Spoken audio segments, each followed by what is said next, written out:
च्याउको रुख भेटियो लपकै छ च्याउ मुरै भरि रहेछ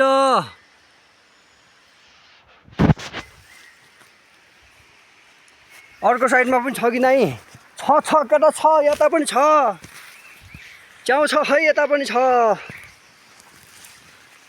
रुखकै भरि रहेछ यार ओहो रहेछ ल मलाई धन्यवाद यार च्याउ पाइयो यार मेरी माँ कसम यहाँ पनि रहेछ नि त हो यहाँ पनि रहेछ नि कि यता पनि रहेछ अझ यहाँ तल पनि रहेछ ओहो च्याउ पाइयो आज जोस् खसेलाई फेरि यार एकछिन है म यहाँ हेर्दैछु के त यार अप्ठ्यारो रहेछ यार मेरी माँ कसम ठाउँ त अप्ठ्यारो रहेछ ओहो यहाँ झन् धेरै रहेछ नि भित्रपट्टि रहेछ